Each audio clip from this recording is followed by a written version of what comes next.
Good morning, students. Good morning, students. Today, I am discussing new topic. The name of topic is genetic code. This topic comes under the lesson Molecular Basis of Inheritance, Chapter 6 of NCERT of class 12th. Clear है? 12th class का ये molecular basis of inheritance का lesson है, उसमें genetic code मैं आपके साथ discuss कर रहा हूँ। वीरेंद्र शर्मा नीट क्लासेस के नाम से मेरा चैनल है और उस चैनल पर मैं वीडियो को अपलोड करता रहता हूँ ताकि उन वीडियोस को देखकर आपके बायो के जो कॉन्सेप्ट्स हैं वो और अच्छे हो जाएं, ताकि आपका जो एम है नीट क्लियर करने का, वो पर्पज़ है वो पूरा हो जाए और आपके जो अच्छे मार्क्स सीबीएसई के बोर्ड एग्जामिनेशन में आपके आ सकें। इसी आशा के साथ मैं वीडियो अपलोड करता हूं ताकि उसका फ़ायदा आपको हो। अगर आपको मेरे वीडियो पसंद आए तो इस चैनल को सब्सक्राइब कीजिए और अपने कमेंट्स मुझको भेजिए ताकि मैं और मॉडिफाई कर सकूं अपने आप को, अपने चैनल को, अपने वीडियोस को।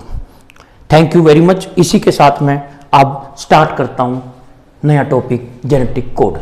जेनेटिक कोड क्या होता है बच्चों?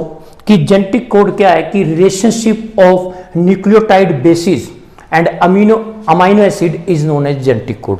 अमीनो एसिड और नाइट्रोजनस बेसिस के बीच में जो एक क्या होता है कि जो रिलेशनशिप है, वही रिलेशनशिप क्या बनाता है? जेनेटिक कोड को बनाता है।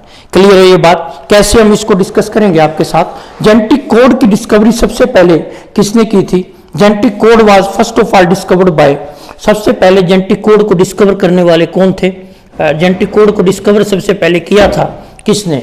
जेनेटिक कोड को सबसे पहले डिस्कवर किया था जॉर्ज गैमो ने। जॉर्ज गैमो। इसके बाद उनको सपोर्ट किया किसने? नीरनबर्ग ने। और ये ओक्या ने, इन तीनों ने सपोर्ट किया इसको और जेनेटिक कोड की क्या हुई, हमको जेनेटिक कोड के बारे में पता चला। तो देखिए, आप सभी जानते हैं कि 4 तरह के नाइट्रोजनस बेसिस होते हैं, हम सभी जानते हैं, एडेनाइन, ग्वाइनाइन, साइटोसिन और थाइमिन डीएनए में। और आरएनए के अंदर क्या होता है? थाइमिन जो रिप्लेस हो जाता है, thymine is replaced by uracil.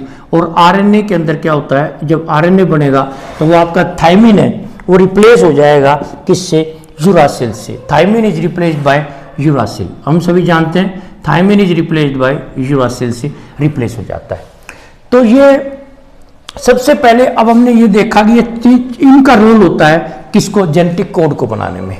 आगे चलकर क्या होते हैं कि अब तो हमको पता है कि जो जेनेटिक कोड है वो क्या होता है? It is a combination of 3 nitrogenous bases. ये 3 नाइट्रोजनस बेसिस का क्या होता है? कॉम्बिनेशन होता है। हम सभी जानते हैं कि ये क्या होता है? 3 नाइट्रोजनस बेसिस का ये क्या होता है? कॉम्बिनेशन होता है। Genetic code is a combination of 3 nitrogenous bases. 3 nitrogenous bases का ये क्या होता है आपका?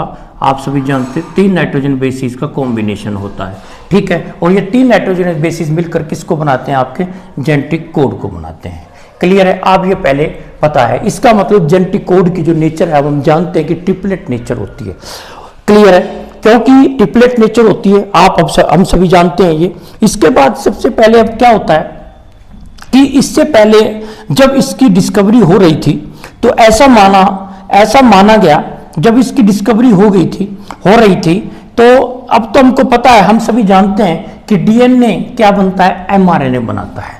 डीएनए से एमआरएनए बनने की जो प्रक्रिया है हम सभी जानते हैं, उसको ट्रांसक्रिप्शन बोलते हैं। और फिर एमआरएनए से पॉलीपेप्टाइड बनने की प्रक्रिया ट्रांसलेशन कहलाती है, हम सभी जानते हैं।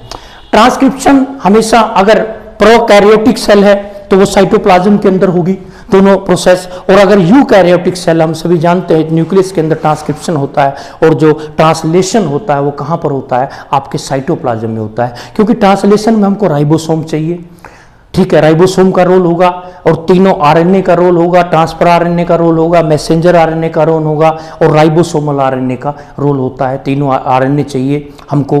क्लियर है? हमको ट्रांसलेशन में हम पढ़ते हैं, जब हम पढ़ेंगे इसको, राइबोसोम्स का रोल होगा उसमें, और उसमें एमआरएनए का रोल होगा। और एमआरएनए के ऊपर जो कोडोन्स होते हैं, जो mRNA पे कोडोन होंगे वो रीड किए जाएंगे और वही mRNA आगे चलकर क्या बनाएगा, अमाइनो एसिड्स को बनाएगा। हम सभी जानते हैं कि जैसे आप थोड़ा सा हम यहाँ पर देखें तो हम यहाँ पर क्या देख रहे हैं, यहाँ पर क्या होगा कि यहाँ पर जैसे यहाँ पर अगर हम देखते हैं तो जैसे डीएनए है, आप सभी जानते हैं कि डीएनए क्या है, DNA is made up of nitrogenous bases polynucleotide का बना होता है। तो ये डीएनए है। डीएनए के 2 स्ट्रैंड होते हैं, आप सभी जानते हैं। इसमें से एक स्ट्रैंड डीएनए का क्या होगा, एमआरएनए में भाग लेगा और एमआरएनए को बनाएगा। आप सभी जानते हैं उसको ट्रांसक्रिप्शन बोलते हैं। और एमआरएनए जो बनेगा, जो एमआरएनए अब बनेगा, ठीक है, हमेशा एमआरएनए की डायरेक्शन क्या होती है, आप सभी जानते हैं 5 प्राइम से 3 प्राइम डायरेक्शन में बनता है। तो एम प्राइम 5 प्राइम और 3 प्राइम, इसके 2 स्टैंड होते हैं, एक 3 प्राइम से 5 प्राइम होता है, एक 5 प्राइम से क्या होता है, 3 प्राइम होता है। ये हम जानते हैं डीएनए है। ये डीएनए से हमने क्या बनाया, एमआरएनए बनाया।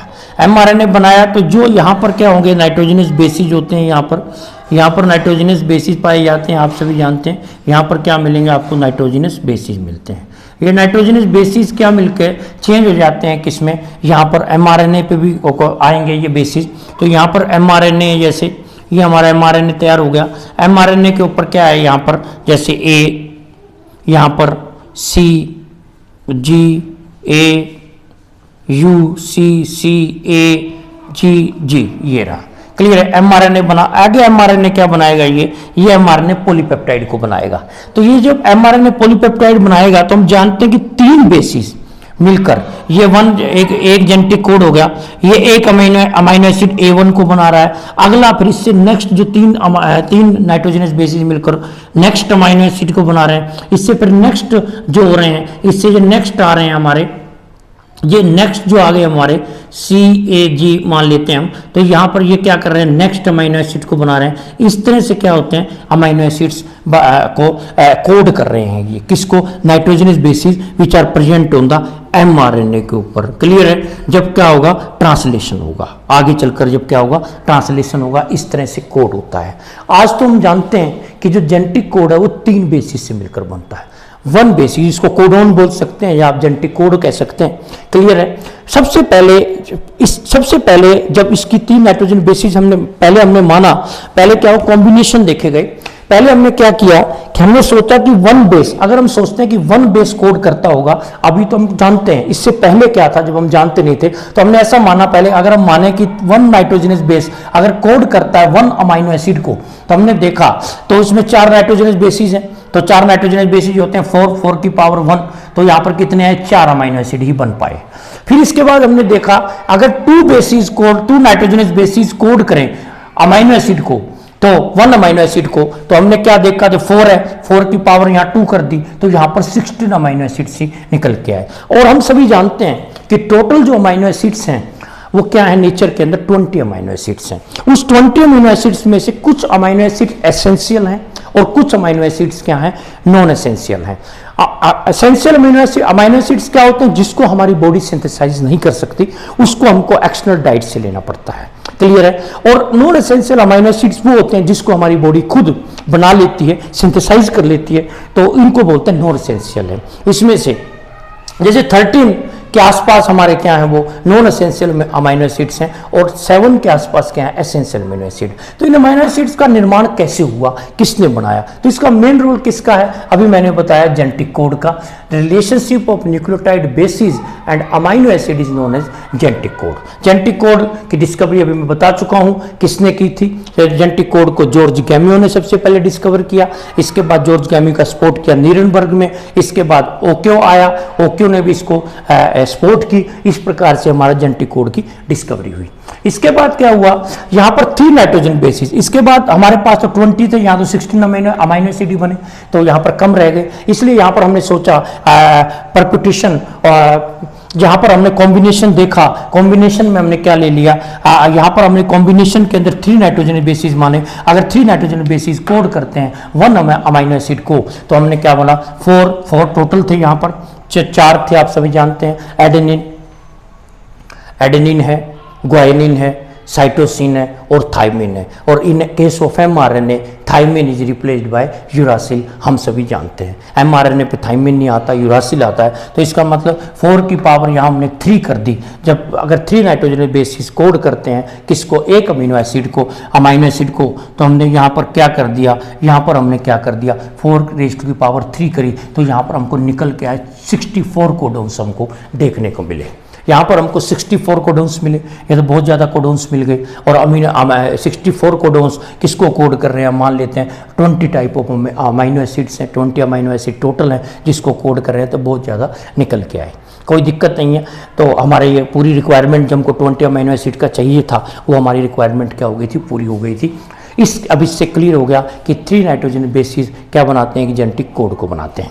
अब अगर हम टेबल में देखें ये कैसे हम टेबल शो करते हैं, हम इसको कैसे बनाते हैं कोड को, 64 कोडोन्स हम इस टेबल में दिखा सकते हैं। आप इस टेबल में 64 कोडोन्स को दिखा सकते हो। कैसे हम इसको दिखाएंगे 64 कोडोन को, यहाँ पर टेबल के अंदर या एनसीईआरटी के अंदर टेबल दी हुई है। यहाँ पर देखिए फर्स्ट रो ले लीजिए। फर्स्ट रो में यहाँ पर मैंने क्या ले लिया, यूरासिल आरएनए, क्योंकि आरएनए के ऊपर जो कोड होगा, जो कोडोन मौजूद होंगे वही अमीनो एसिड्स में क्या होंगे, स्पेसिफाई होंगे। तो यहाँ पर हमने 4 मान लिया, यूरासिल है, एडेनाइन है, साइटोसिन और गुआनिन है। क्लियर है, फर्स्ट रो होगी हमारी। अब इस तरह से यहाँ पर ये सेकंड रो ले ली, सेकंड रो में यूरासिल, एडेनाइन, साइटोसिन और गुआनिन। इसी तरह से थर्ड रो होगी, यहाँ पर थर्ड रो में मैंने यूरासिल, एडेनाइन, साइटोसिन, गुआनिन यहाँ लिख दिया, यूरासिल, एडेनाइन, साइटोसिन, गुआनिन, इस तरह से हमने इसको लिख दिया। क्लियर है। तो इसके बाद हमने यहाँ पर कॉम्बिनेशन कैसे किए, कॉम्बिनेशन बनाए हमने से। तो यहाँ पर जैसे फर्स्ट यू है, ये यू, इसका फर्स्ट का यू, ये यू और एक ये वाला यू, तीनों मिल गए तो एक कॉम्बिनेशन हमारा तैयार हो गया, यू यू यू। इस प्रकार से फिर हमने क्या किया, ये यू लिया, इस यू के साथ हमने ये यू लिया, ये यू यू, इसके बाद और यहाँ किया ए हो गया। इसी तरह से यू यू, इसके बाद सी हो गया, इसके बाद यू यू और क्या हो गया, यहाँ पर जी हो गया। इस प्रकार से यहाँ पर फिर हमने सेकंड कॉम्बिनेशन बनाया। सेकंड में क्या किया, यू के साथ ए ले लिया, ए के साथ फिर यू ले लिया। इसके बाद यू था, यू के साथ फिर क्या ए ले लिया, ये तो सेम है। इसके बाद यहाँ पर ये ए ले लिया, इसके बाद यू ए और इसके बाद सी, फिर यू ए और जी। इस तरह से आपने, अगर आप टेबल के अंदर देखोगे, इस तरह से कॉम्बिनेशन बनाओगे तो आपको 64 कॉम्बिनेशंस आपको दिखाई देंगे यहाँ पर। क्लियर है। एनसीईआरटी भी इसको शो कर रही है। अगर हम एनसीईआरटी पे थोड़ा जाते हैं तो एनसीईआरटी में आपको देखिए, एनसीईआरटी में आपको यहाँ पर मैं दिखाता हूँ, यहाँ पर भी आपको दिखाई देगा एनसीईआरटी के अंदर। यहाँ देखिए आप, यहाँ पर थोड़ा सा हम एनसीईआरटी में, ये रहा देखिए जेनेटिक कोड में, ये देखिए आपको इसी तरह से दिखाया हुआ है। एनसीईआरटी आपको अगर दिखाई दे रही हो यहाँ पर तो देखिए फर्स्ट पोजीशन है UCAG, सेकंड पोजीशन UCAC और थर्ड पोजीशन UCAG। यहाँ पर देखिए UUU, UUC, UUA और UUG, UUC, UUA, UUG। तो यहाँ देखो, यहाँ पर अमीनो एसिड्स आ रहे हैं, आपको पता है अमीनो एसिड्स के नाम होते हैं। 20 अमीनो एसिड है, फिनाइल एलानाइन है और ग्लूटामाइन है, ठीक है। और क्या आपका सिस्टीन है, एस्परजीन है, सीरीन है, ग्लाइसिन है, ठीक है, वेलाइन है। तो ये सारे क्या हैं आपके अमीनो एसिड्स का 64 कॉम्बिनेशंस, आपको 64 कोडोन्स मिलेंगे जो 20 अमीनो एसिड्स को क्या करेंगे, कोड करेंगे। इस तरह से ये टेबल एनसीईआरटी की थी, ये हमको करना अच्छी तरह जरूरी था। तो हमको समझ में आ गया कैसे जेनेटिक कोड की जो इन्फॉर्मेशन है, कैसे वो इन्फॉर्मेशन क्या होती है, जाती है, ठीक है, इंफॉर्मेशन जाती है। अब हम पढ़ेंगे what are the salient features. Salient features क्या है? अब सलाइन फीचर्स क्या है? अब सलाइन फीचर्स को देखेंगे हम कि what are the salient features क्या हैं, किसके, जेनेटिक कोड के। कि जेनेटिक कोड के कुछ सलाइन फीचर्स को हम डिस्कस करेंगे आपके साथ कि what are the salient features of a genetic code. Clear है।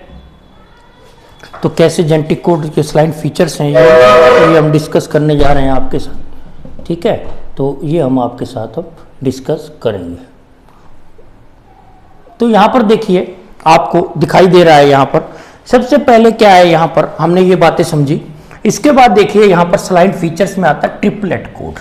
ये हम बता चुके हैं कि जो जेनेटिक कोड होता है वो ट्रिपलेट नेचर का होता है। ट्रिपलेट कोड है, code is triplet in nature, triplet nature का होता है, ठीक है। टोटल हमने कितने बनाए, 64 कोडोन्स अभी बनाए हैं मैंने, 64 कोडोन्स को हमने भी डिस्कस किया आपके साथ कि टोटल कॉम्बिनेशन कितना बना, 64 कोडोन्स का बना। 64 कोडोन्स में भी हमने क्या देखा, इन 64 कोडोन्स में भी हमने क्या देखा, जो 61 जो हैं कोडोन्स वो कोड करते हैं अमाइनो एसिड को, 61 तो कोड करते हैं अमाइनो एसिड्स को, और जो 3 है, वो जो 3 है वो क्या होते हैं, किसी भी अमाइनो एसिड को कोड नहीं करते, इसलिए इनको क्या बोलते हैं, इसलिए इनको क्या बोलते हैं, हम इनको नॉनसेंस कोडोन और स्टॉप कोडोन बोलते हैं। These are called as nonsense codon और स्टॉप कोडोन कहा जाता है। क्लियर है ये बात, इसको हम क्या कहेंगे, नॉनसेंस कोडोन और स्टॉप कोडोन कहेंगे। क्लियर है। अब ये स्टॉप कोडोन क्या कर देते हैं, ये टर्मिनेशन में रोल होता है इनका।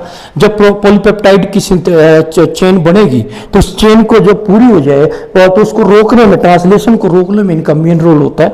इनका रोल है केवल ट्रांसलेशन को रोक देना, इसलिए इनको टर्मिनेशन कोडोन बोलते हैं, टर्मिनेटर्स कहलाते हैं, स्टॉप कोडोन बोलते हैं, जो ट्रांसलेशन को स्टॉप कर रहे हैं। तो आप में क्वेश्चन आता है नीट में कि कौन कौन से स्टॉप कोडोन है, वो जो नाम क्या है उनका पता होना चाहिए, ये बेसिकली काफ़ी इंपॉर्टेंट है। तो इनका नाम होता है UAA, UAG और UGA।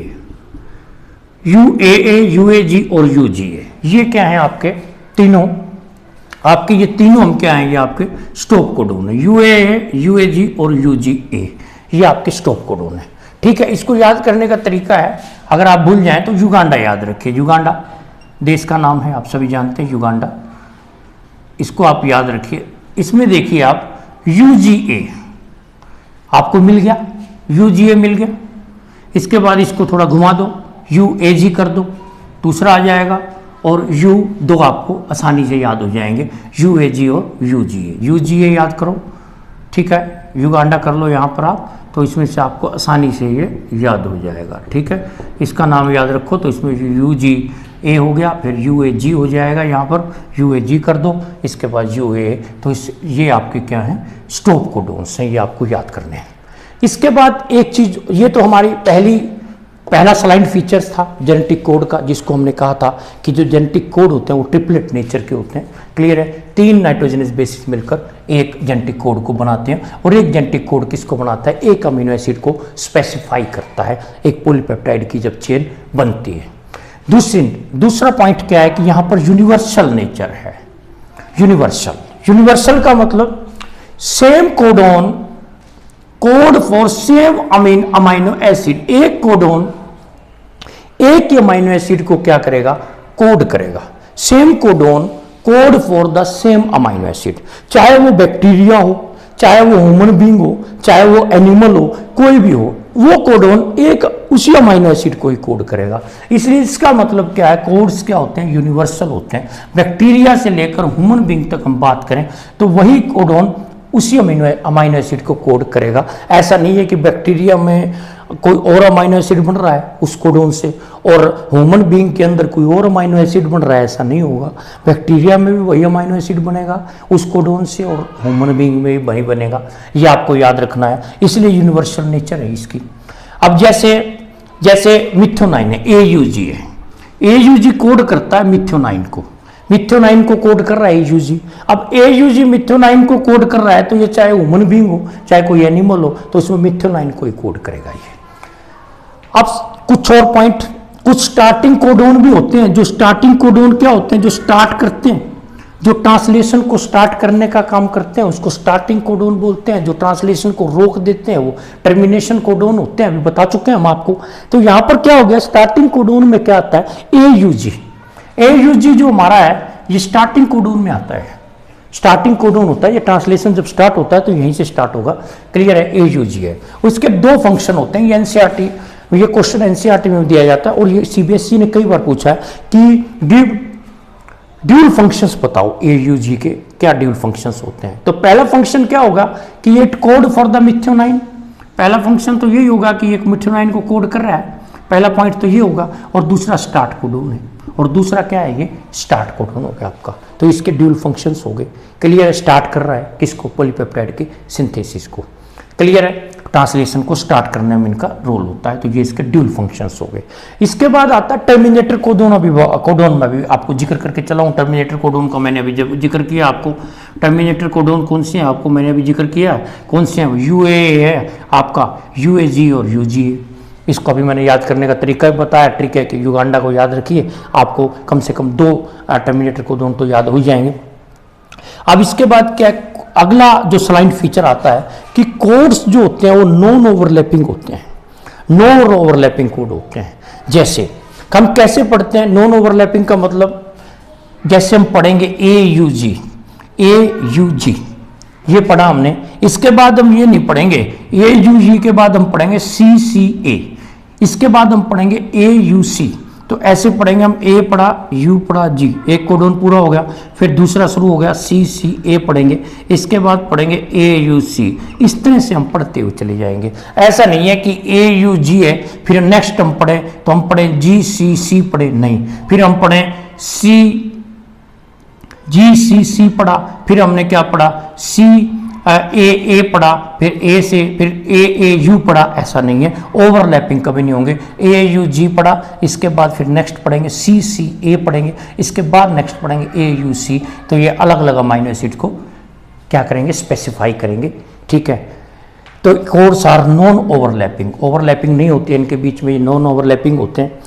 और कोड्स आर कोमालेस, कोमालेस होते हैं, कभी भी कोमा यूज नहीं होता, कोई पंचुएशन हम यूज नहीं करते, सीधा लिखेंगे जैसे AUG, GUG, CCAA, GCT, ऐसे सीधा लिखते चले जाएंगे। तो कोई भी कोमा हम नहीं लगाएंगे, कोमालेस होते हैं। इसको पढ़ेंगे, लेकिन अभी हमने पढ़ा है 3-3 के कोड में पढ़ेंगे। पहले इसको पढ़ेंगे, फिर इसको पढ़ेंगे, फिर इसको पढ़ेंगे, फिर इसको पढ़ेंगे, फिर ये अलग अलग अमाइनो एसिड को क्या कर रहे हैं, कोड कर रहे हैं। इस तरह से क्या होते हैं, कोड के बीच में कभी भी पंचुएशन नहीं हम लगाएंगे, ऐसे रीड करेंगे इसको। इसका मतलब कोड्स आर कोमालेस होते हैं। अब दूसरी बात होती है, एक कैरेक्टरिस्टिक्स और आ रही है, इंपॉर्टेंट है ये सलाइन फीचर। इसका सलाइन फीचर जो है अनएम्बिगुअस। कोड्स जो होते हैं वो अनएम्बिगुअस होते हैं, ये हमको याद रखना। कोड्स अनएम्बिगुअस होते हैं। अनएम्बिगुअस, एम्बिगुअस का मतलब होता है दोहरापन, एम्बिगुअस का मतलब होता है दोहरापन, डबल कैरेक्टर, उसको बोलते हैं एम्बिगुअस। लेकिन यहां पर क्या लिखा मैंने, अनएम्बिगुअस होते हैं। Codes are unambiguous in nature. It means one codon code for only one amino acid, कि एक कोडोन किसको कोड करेगा, एक ही अमाइनो एसिड को कोड करेगा। One codon always code for one amino acid. It means AUG है, हमेशा किसको कोड करेगा, मिथ्योनाइन, मिथ्योनाइन को कोड करेगा। AUG always code for the methionine. AUG से हमेशा मिथ्योनाइन अमीनो एसिड बनेगा, कभी भी फिनाइल एलानाइन नहीं बनेगा। जो फिनाइल एलानाइन है वो UUU से बनता है, UUU, ये बनाता है फिनाइल एलानाइन को। ये आपका किसको बनाता है, फिनाइल एलानाइन को बनाता है। क्लियर है? तो इससे फिनाइल एलानाइन नहीं बनेगा, वही बनेगा, इससे क्या बनेगा, मिथ्योनाइन। इसमें एक और सलाइन फीचर आता है, एक सलाइन फीचर और क्या आता है कि डीजनरेट, डीजनरेट लास्ट है ये फीचर। डीजनरेट क्या मतलब हुआ, यहां पर हम क्या समझे कि each amino acid is coded by more than one codon. ऐसा हो सकता है, उसको डीजनरेसी बोलते हैं या डीजनरेट होते हैं कोडोन्स। इसका मतलब एक जो अमाइनो एसिड है उसको एक से अधिक कोडोन्स भी, एक अमाइनो एसिड के 6 कोडोन भी हो सकते हैं और 6 के 6 कोडोन मिलकर वो एक उसी अमाइनो एसिड को स्पेसिफाई कर रहे हैं, या 3 कोडोन भी हो सकते हैं, 3 कोडोन मिलकर एक अमाइनो एसिड को स्पेसिफाई कर रहे हैं, ठीक है। तो इसको बोलते हैं each amino acid is coded by more than one codon. से अगर कोडेड होता है तो उसको बोलते हैं डीजनरेट। तो जेनेटिक कोड, इसका मतलब जो उसकी नेचर है जेनेटिक कोड की, वो क्या, डीजनरेट नेचर है। एग्जाम्पल यहां पर मैंने दिया है बहुत अच्छा, GGU। यहां पर मैंने एक एग्जाम्पल दिया हुआ है GGU, यहां पर मैंने एग्जाम्पल दिया GGU, यहां पर GGU, GGC, GGA और GGG। यहां पर मैंने लिखा है GGU, GGC, GGA और GGG। ये ग्लाइसिन को कोड कर रहा है। अब यहां पर आपको दिखाई दे रहा है कि ये किसको कोड कर रहा है, ग्लाइसिन को कोड कर रहा है। GGG, GGG, यहां थोड़ा सा रब कर लेते हैं, अच्छी तरह से दिखाई दे जाएगा हमको। यहाँ पर हम इसको रब कर लेते हैं थोड़ा सा।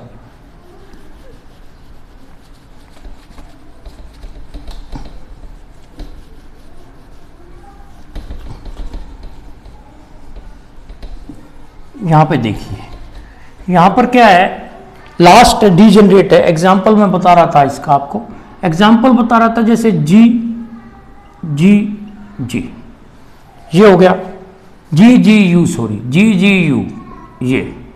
अब जी G C, G G C, G G ए और जी जी जी, जी जी जी, ये देखो ये कोड, ये सारे कोडोन किसको कोड कर रहे हैं?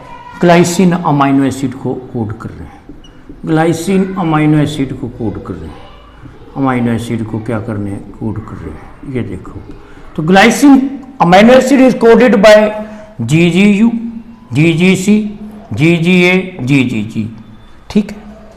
तो इससे कोडेड हो रहे हैं। इसको बोलते हैं, this phenomena is called as, इसको बोलते हैं कि प्रॉपर एक सलाइन फीचर है, किसका फीचर है? जेनेटिक कोड का, कि genetic code so are degenerate in nature. Degenerate nature के होते हैं, इसका मतलब each amino acid is coded by more than one codon से भी कोडेड होता है। ये हमको याद करना है, क्लियर है। अब यहाँ पर एक चीज और नोट करिए आप, यहाँ पर देखिए दोनों के जी जी जी सेम है, नाइट्रोजनस बेसिस। यहाँ तीसरे में अंतर आ रहा है, कोई दिक्कत नहीं है, तीसरे में तो अंतर है, 3 नाइट्रोजनस बेसिस तो 2 तो ठीक है, तीसरे में अंतर आ रहा है तो कोई दिक्कत नहीं। अगर तीसरे में भी अगर 2 अमीनो एसिड, 2 नाइट्रोजनस बेसिस ठीक है, तीसरा अमीनो एसिड अगर डिफर भी हो जाए तो भी क्या होता है? वही अमीनो एसिड बनेगा जिसको ये कोड कर रहे हैं। यहाँ पर ये ग्लाइसिन को कोड कर रहे हैं, तो ग्लाइसिन को ही कोड करेंगे, जिसमें थोड़ा बहुत अंतर आ रहा है, कोई दिक्कत नहीं, दोनों क्या है, ये नाइट्रोजन बेसिस बिल्कुल सेम है। इसको बोलते हैं हम बोबल हाइपोथेसिस, इसको हम बोलते हैं बोबल हाइपोथेसिस, आपका बोबल हाइपोथेसिस, ठीक है। इसका मतलब ये अमीनो एसिड को कोड करेगा, क्लियर। 3 से नाइट्रोजन बेस अगर डिफर है तो उससे कोई इतना ज़्यादा फर्क नहीं पड़ता है, इसलिए वो उसी को कोड करेगा, ग्लाइसिन को, क्लियर है। तो ये हमारा कुछ था आज टॉपिक जेनेटिक कोड के बारे में। तो आज हमने जेनेटिक कोड के बारे में पढ़ा कि जेनेटिक कोड क्या होते हैं, कैसे काम करते हैं। तो आपको अगर ये वीडियो पसंद आए तो आप इसको लाइक कीजिए और मेरे चैनल को सब्सक्राइब कीजिए। तो इन्हीं बातों के साथ मैं आज अपने इस वीडियो को ख़त्म करता हूँ। Thank you very much.